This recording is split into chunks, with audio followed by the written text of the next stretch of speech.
gosh, I am playing this guy like a fiddle. I'm like really predicting his moves right now. And I seem to have hung a piece.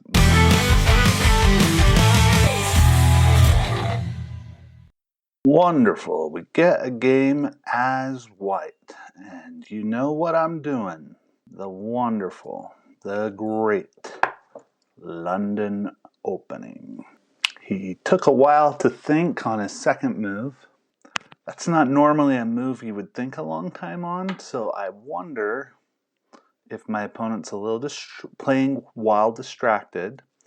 However, I took a while for this third move, so I'm probably not one to judge. Pushes that pawn. I certainly don't think it's a main line to push that pawn, but an attempt to trap the bishop is something to watch out for.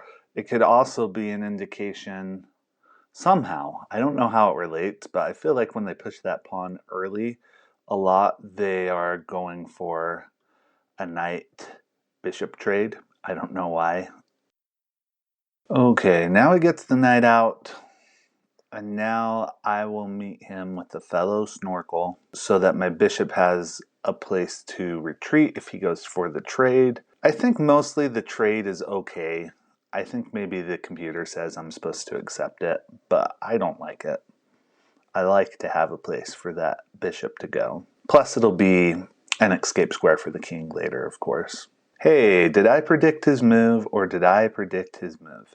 We made a place of retreat and we will use the place of retreat. And this I consider just a tiny mistake by the opponent. He goes there. I was going to move this pawn anyway. Wait, hold on. He's got me. I can't move that pawn because it's guarding the bishop right now. So now I could go for the trade and then move that pawn. Still creates a killer square for his knight, but his knight is further away now. It would take him 2 moves to get there. Yeah, I'm gonna go for it. We send the bishop away. If he was trying to tempt me into doing that, he succeeded. What did it take to tempt me? Just the chance to win 1 tempo against his bishop. I don't think I have any really great attacks right now, but neither does he. So we're just going to finish the opening here and castle. Not a move I saw coming.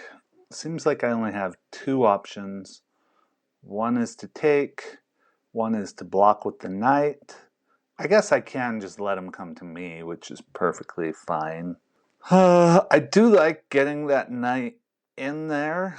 So, I mean, rotating these knights around is a good thing. I can also, I need to develop the queen. I might as well threaten a pawn while I do it. That does 2 things in one. I see him pushing this pawn. He's guarding that square twice, but I think I'm okay with that. If I move the knight, it is a discovered attack on his knight. And that's tempting because I know there's a chance he might miss it. Diagonal discovered attacks are the hardest to see. It's not the best move, but we'll take the gamble. Let's try it. Guys, it worked. Yes! We took the gamble and it paid off. And now we are up a freaking piece.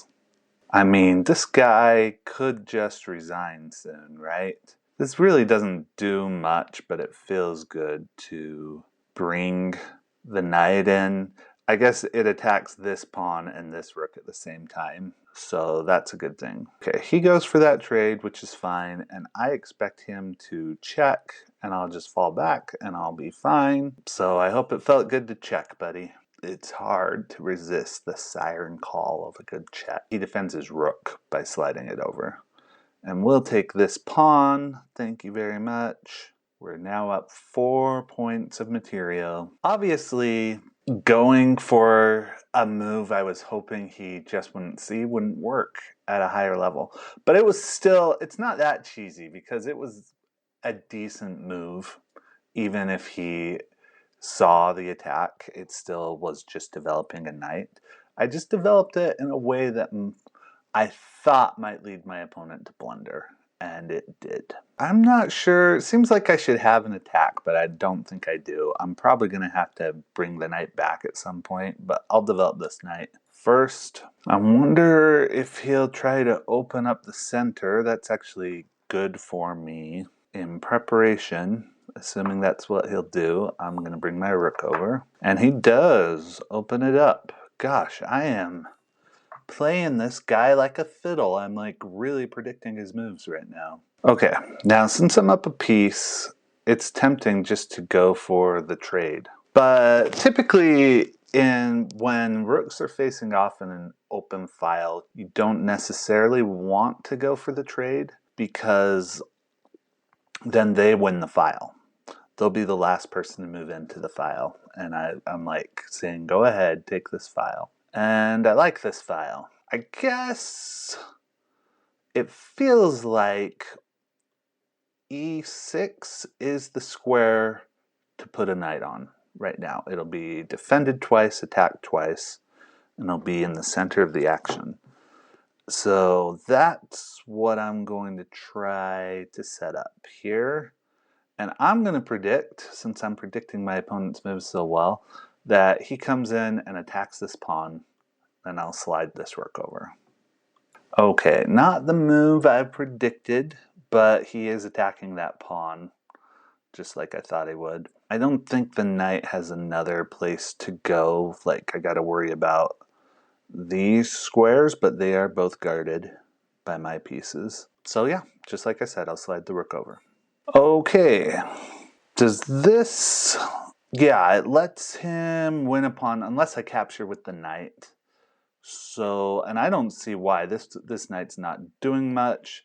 I wouldn't mind getting him here eventually. But is that open file worth more to me? Because he'll probably get it. So what's worth more, a pawn or an open file? I would say probably when I'm up a piece, when his king's feeling a little exposed, getting this rook active is worth more than this pawn on the side. And we'll see if I eat my words. Yep, I let him have it. All right, now this is a move that I don't want to rush into. Okay, I'm thinking of these knight moves.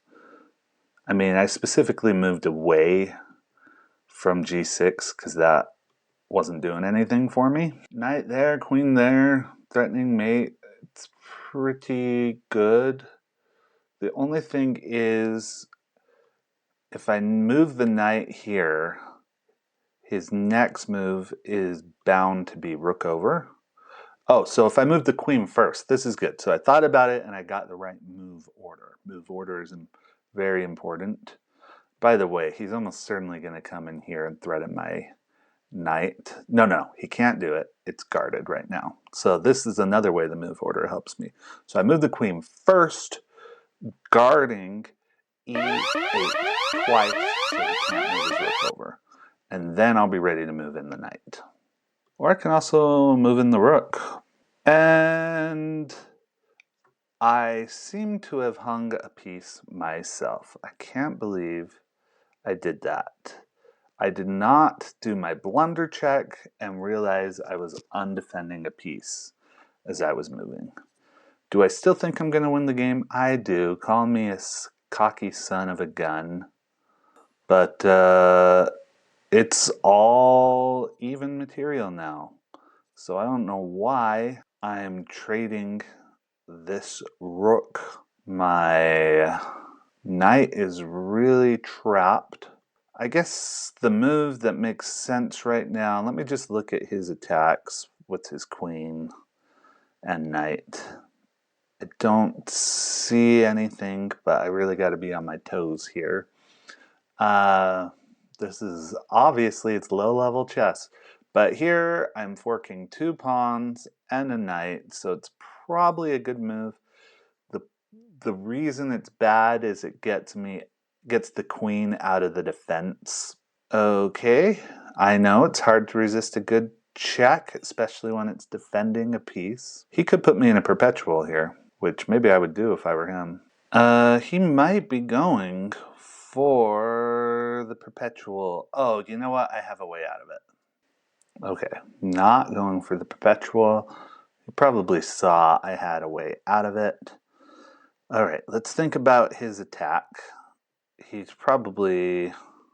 I don't think he has an attack, so it makes sense to both capture a pawn and threaten the knight at the same time here. Even though I hung a piece, so did my opponent, I think I am the better player here. And there's no reason to be rattled by hanging a piece. I can do this. Okay, that makes sense.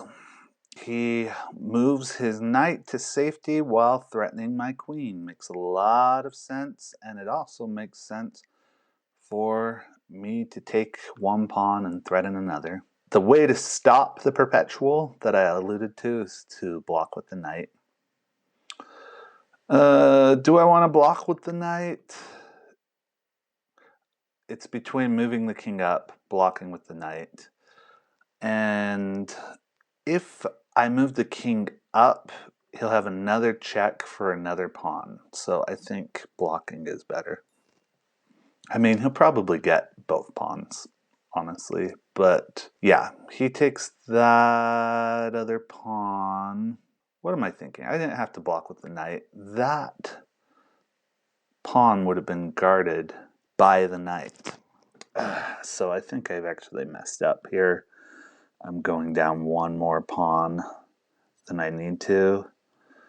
I guess maybe a good thing is his knight is now pinned, and I can get a pawn in there to scare it away. I can't. If I move here, he'll have two pieces on it, but he can't move either piece.